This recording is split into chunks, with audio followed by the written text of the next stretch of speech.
माँ कसम खबर सच्ची है। जी हाँ, आप ये फ़ोटो जो है वो अपने स्क्रीन पर देख रहे होंगे और ये आज पूरे भारतवर्ष में ऐसे फ़ोटोग्राफ्स आपको जो है देखने को मिलेंगे। फ़ोटोज़ जो है वायरल है, जिसमें ये कहना, इस फ़ोटो में जो है ये कहा जा रहा है कि नीचे जो है वो टेक्स्ट बुक रखा हुआ है एक रिलीजन का, उसके ऊपर हाथ रखा हुआ है और कसम खा के कह रहे हैं कि हम जो खबर देंगे वो सच्ची देंगे। और ये भी नीचे लिखा है किसी ने कि जब न्यूज़ चैनल वाले हर खबर के अंत में कहेंगे माँ कसम खबर सच्ची है, यानी कि अब वो दौर दूर नहीं जब टीवी चैनल्स को ये कहना पड़ेगा, या टीवी चैनल्स को अपने जिस जिस धर्म से वो आते हैं उस धर्म की ग्रंथ उठाकर ये कहना पड़ेगा कि हम इस ग्रंथ की कसम खाते हैं, हम जो है वो झूठ नहीं बोल रहे। और वो इसलिए हुआ है, जो गिरता स्तर है मीडिया का, इंडिया के अंदर जो मीडिया का स्तर गिर रहा है, आप जानते हैं कि वर्ल्ड इंडेक्स में क्या हाल है मीडिया का। और अभी रिसेंटली जो वॉर सिचुएशन हुई, वॉर सिचुएशन में जो टेंस माहौल था, लोगों को बिल्कुल भी विश्वास जो है टीवी चैनल्स पे नहीं हो रहा था। वो देख रहे थे लेकिन विश्वास किसी को भी नहीं था। वहाँ पर बहुत सारे लोगों ने, बहुत सारे सोशल एक्टिविस्ट ने ये कहा कि लोकल मीडिया और जो सोशल मीडिया के ऊपर लोग एज ए पत्रकार काम कर रहे हैं या फेसबुकर या यूट्यूबर काम कर रहे हैं, वो लोग फिर भी कहीं हद तक बहुत अच्छी इन्फॉर्मेशन पहुँचाने का काम कर रहे हैं लोगों को, और उन्हीं के ऊपर डिपेंडेंट थे इस बार जो ये वॉर सिचुएशन थी उस समय। क्योंकि टीवी चैनल्स तो वॉर रूम बनाया हुआ था, वो रॉकेट के अंदर जो है जाकर चल रहे थे, वो जो है किस तरीके से वो बारूद जो है चल रहा था, किस तरीके से वहाँ पर जो है मिसाइल्स निकल रही थी, इन सब चीज़ों के बीच में वो किस तरीके से दिखा रहे थे कि हम जैसे वॉर जो है सिचुएशन पे हैं, यानी कि वॉर के पास हैं या बॉर्डर के पास खड़े हैं। वॉर रूम बनाए हुए थे सभी न्यूज़ चैनल्स ने, और किस तरीके से जो है फेक इंफॉर्मेशन परोसी गई वो आपने देखा। चाहे वो इस तरफ की बात थी या उस तरफ की बात थी, हर तरफ यही हाल था। लेकिन यूट्यूब पे जो लोग काम करते हैं और फेसबुक पे जो लोग काम करते हैं, वो कहीं ना कहीं अथेंटिक काम करते हैं और वो इंडिविजुअल है, उनके पीछे कोई उतने बहुत ज़्यादा जो है सिस्टम नहीं है, इसीलिए वो कहीं ना कहीं किसी हद तक जो है वो सही काम करते हैं। आपने देखा कि टीआरपी की इस ओर में बहुत सारे लोगों ने एक पुंछ के टीचर को जो शहीद हो गए थे क्रॉस बॉर्डर फायरिंग में, उन्हें जो है वो टेररिस्ट बता दिया। वो टेररिस्ट बताकर बार बार उनकी फ़ोटो जो चलाई, और टेररिस्ट वो इसलिए दिखाए गए क्योंकि उनकी दाढ़ी थी, यानी कि मुस्लिम ही टेररिस्ट होता है। ये न्यूज़ चैनल्स दिखाने की कोशिश कर रहे हैं, जो टीवी न्यूज़ चैनल्स, सब न्यूज़ चैनल्स की बात नहीं कर रहे। और टीवी चैनल्स मैक्सिमम जो टीवी चैनल्स है, रवीश कुमार जो अब टीवी छोड़कर यूट्यूब पर आ गए हैं, जो अपनी इज्जत बचा रहे हैं टीवी से, उन्होंने भी कहा था कि मुझे भी मत देखिए, आप अगर मुझे भी देखना नहीं चाहते तो मुझे भी मत देखिए, लेकिन टीवी देखना बंद कर दीजिए।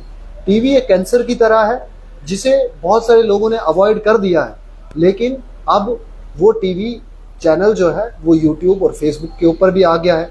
क्योंकि पहले वो जो फेसबुक के ऊपर या यूट्यूब के ऊपर काम करते थे, उन्हें नीचे नज़र से देखा जाता था। ये लोग जो है, ऑडियंस जो है, वो भी नीची नज़र से देखती है, फेसबुक वाला, यूट्यूब वाला। वही यूट्यूब वाला और वही फेसबुक वाला आपके बुरे वक्त में आपके साथ खड़ा था, और आपके आसपास जब भी कोई गलत या आपके साथ गलत होगा तो वही फेसबुक वाला और वही यूट्यूब वाला आपके साथ खड़ा होगा। वहाँ पर कोई टीवी चैनल्स नहीं आएगा। अगर आएगा तो बताइएगा ज़रूर कि कौन आया था और किसने आपकी मदद की। यहाँ पर डोडा डिस्ट्रिक्ट की अगर हम बात करें तो डोडा डिस्ट्रिक्ट में भी ऐसा ही है। बहुत सारे लोग काम कर रहे हैं, बहुत अच्छा काम कर रहे हैं, और अच्छे लोगों के साथ हम खड़े हैं जो अच्छा काम कर रहे हैं। उनके साथ कोई भी एडमिनिस्ट्रेशन, उनकी एडमिनिस्ट्रेशन जो है किस तरीके से उनको ब्रीच करने की कोशिश, उनको तोड़ने की, उनको दबाने की कोशिश करती है, क्योंकि उनको लगता है ये इंडिविजुअल्स हैं और ये इंडिविजुअल्स की आवाज़ को जो है दबाया जा सकता है। लेकिन वहीं पर नेशनल मीडिया, या जिन्हें मैं नेशनल मीडिया नहीं कहूँगा क्योंकि नेशनल मीडिया हमारी जो है वो सभी हैं, लेकिन जो टीवी चैनल्स हैं और जो ओड़ में लगे हुए इतने पत्रकार पढ़ लिख कर जो है किस तरीके से सिचुएशन अपने आकाओं, अपने जो है जिनकी गोदीज में वो बैठे हुए, जिनकी गोदी में बैठ के उनको पैसे सैलरी मिलती है, या जिनके ऊपर डिपेंडेंट है चैनल्स के अंदर, वो लोग जो है वो कहीं ना कहीं अब एक्सपोज हो गए हैं।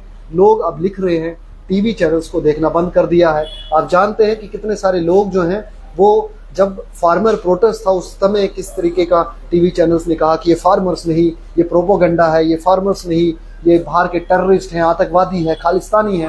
तो उस समय भी जो है लांछन लगाने का काम जो है वो हमारे फार्मर्स के ऊपर किया था, जबकि आखिर में फार्मर्स ही अपनी जंग जीते थे और उसमें हारा था।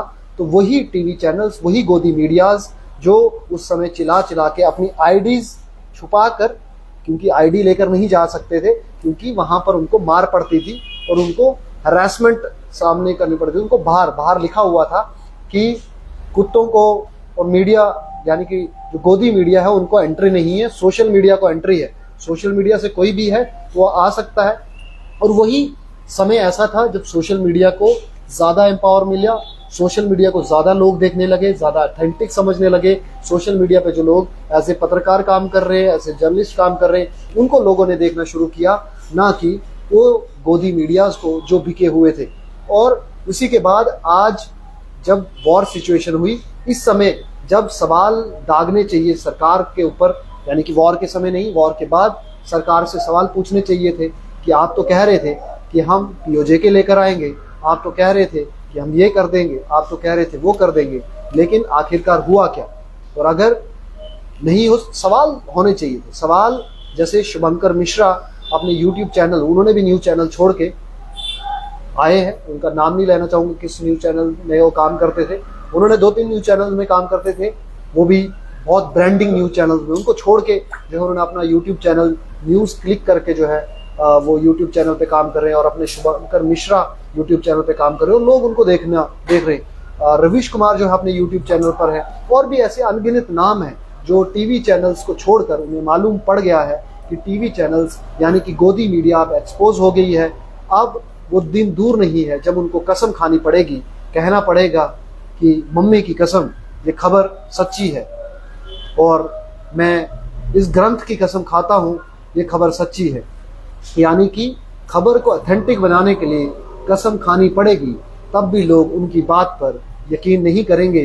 क्योंकि हमने बचपन में पढ़ा था कि गडरिया की कहानी थी, उस गडरिया की कहानी में आप जानते थे कि क्या हुआ था।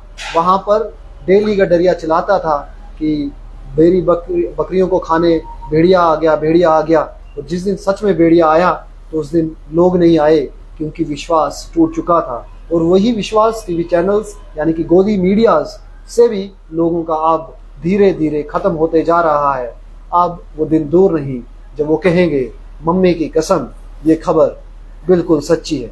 चलिए, आपका क्या कुछ कहना है आप कमेंट बॉक्स में बताइए। दीजिए सुरेंद्र परिहार को इजाजत। नमस्कार।